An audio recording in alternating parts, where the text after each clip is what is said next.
Bismillah ar-Rahman ar-Rahim.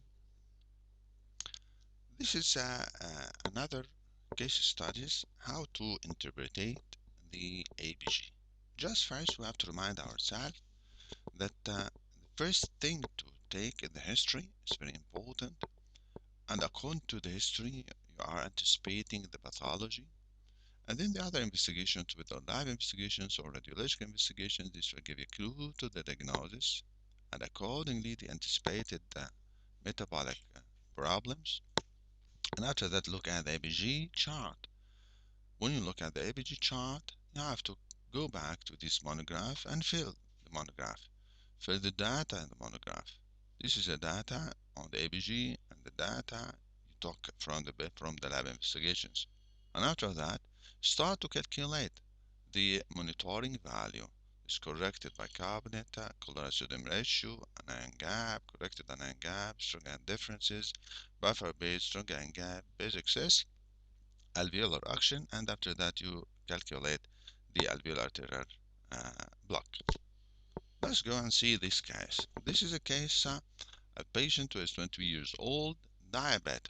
When we say diabetic, you have to take care. This patient might develop some problem related to diabetes. Has been vomiting for several days, so this is a problem. Vomiting, there is loss of chloride and gain of bicarbonate. This will give us a clue for the pathology, which might be hypochloremic metabolic alkalosis.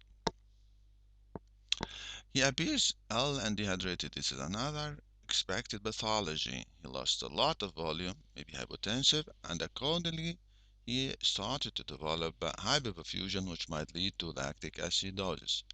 Look, this is the anticipated problem from this history.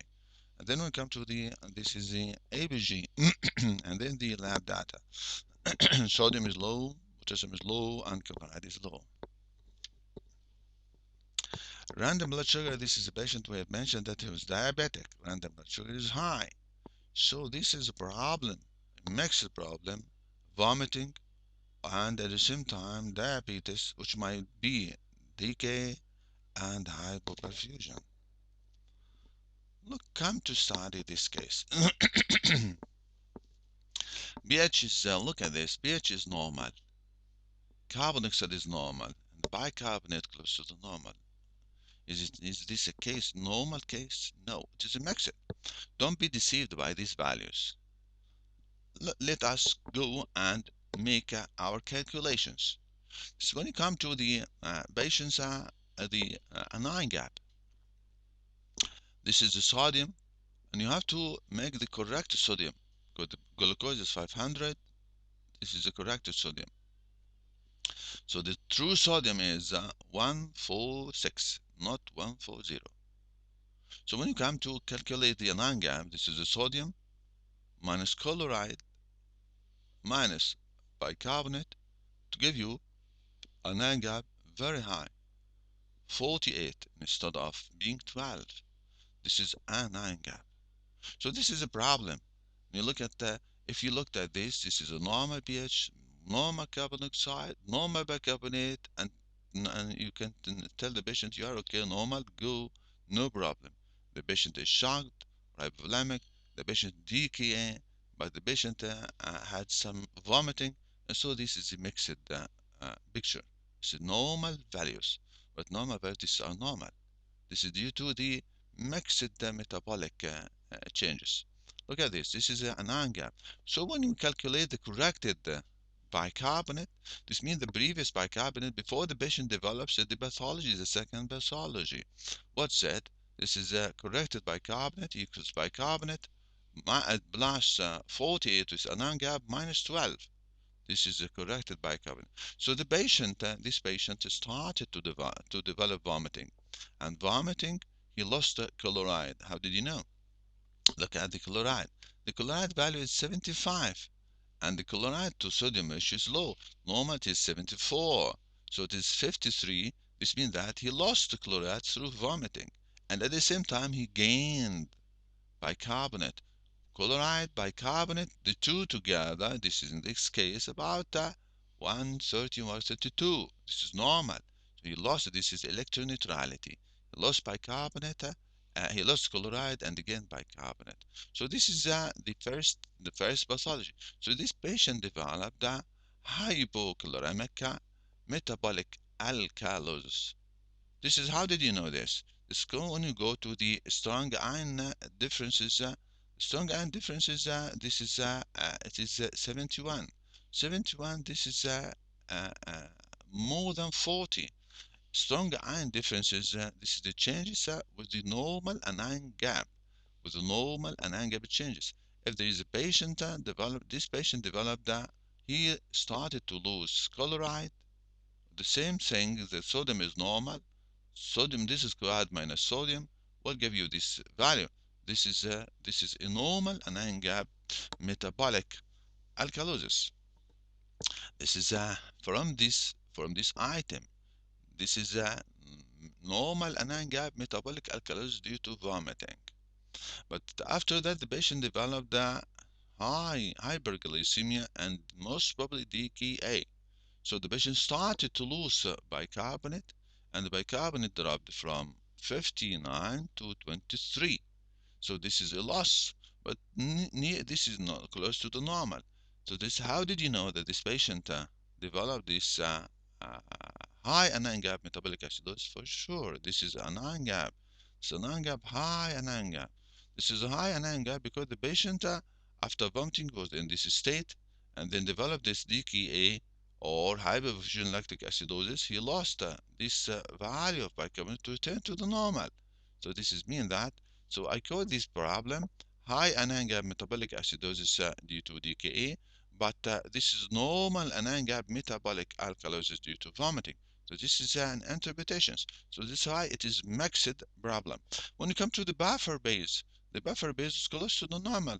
Yeah, the buffer base is normally 40. Now it's 39 because the patient developed the alkalosis and then acidosis, and finally the bicarbonate is the same.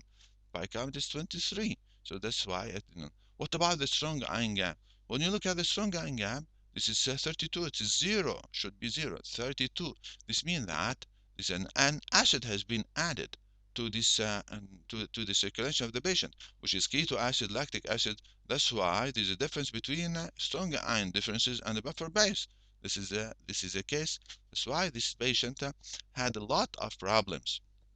The first problem, vomiting, which gave us hypochloremic metabolic alkalosis, and after that started to develop DKA and lactic acidosis. So the anion gap became very large and high anion gap, and this is strong anion gap is high. This is the case of this patient, but don't be deceived by this value of the APG. What about the respiratory system of the patient? Is okay, no problem for the respiratory system because the alveolar gradient is normal. But when you come to this is a carbon dioxide goes with the bicarbonate and the pH is normal. All this is abnormal, but this is the constellations of mixed acid-base status. When you calculate the water deficit of the patient, so the patient, this is water deficient body weight by 60. This is the calculated corrected sodium minus sodium over normal sodium gives you 1.5 liter. This is the water deficit. So this is the strategy of this patient when you look at this ABG. Let us go another case, which is this is the second case. This second case, this is a 44-year-old man, moderately dehydrated, and was admitted with 2 days history of acute severe diarrhea. And blood pressure was 18. Yes, was shocked. This is an acute diarrhea. This is an acute diarrhea. So this patient, I expect that he's losing a lot of bicarbonate and gaining chloride. So this is a case of severe metabolic acidosis, but normal anion gap metabolic acidosis. But keep in mind that this patient was shocked. So there is a mixed also problem. This is lactic acidosis, which might mix it. Look at this is ABG chart, and look, the patient is at sodium 144, potassium low, chloride high, BUN is high, and creatinine is a little bit high. So come to study all this chart again. When you look at this is a pH. The pH is acidotic. and the carbon dioxide is 33, and this washout of carbon dioxide. Bicarbonate is 16. This is we've mentioned this patient again. This patient is diarrhea and shock. Diarrhea and shock. So this is diarrhea means loss of bicarbonate. So I am expecting that bicarbonate is low, and this is a metabolic acidosis. Metabolic acidosis compensations of respiratory alkalosis. But this respiratory alkalosis is full or not? This is, should study it, because this is bicarbonate is 116. 116. This is from 24. This is about 8. And this loss of bicarbonate will be associated with loss of carbon dioxide 1.2. 1.2 about should be 10. So this is the carbon dioxide should be 30. This is 33. This is some sort of impairment of ventilations. This is hyperventilations for somewhat hyperventilations. Let us study again when we come to this patient. This is sodium, and this is low potassium, loss of potassium, and chloride is gained. So when you come to chloride to sodium is more than, there is a gain of chloride, more than 74 if we say. So there is a gain of chloride. Gain of chloride with loss of bicarbonate. This is due to diarrhea. When you come to the anion gap, here the anion gap should be normal. But in this case, the patient shocked, so the anion gap is high. So this is we have got another element where there is a shock resulted into lactic acid. So that's why the anion gap is high. When we say to the corrected bicarbonate of the patient, this is 22 to 24. This has some sort of renal impairment. This is another good clue. When it comes to the strong iron differences, this is a patient with diarrhea. There should be normal anion gap. Normal strong iron differences should change. And this is a strong iron differences is less than 40. This is acidotic. So this is a strong iron difference due to the normal anion gap metabolic acidosis due to diarrhea.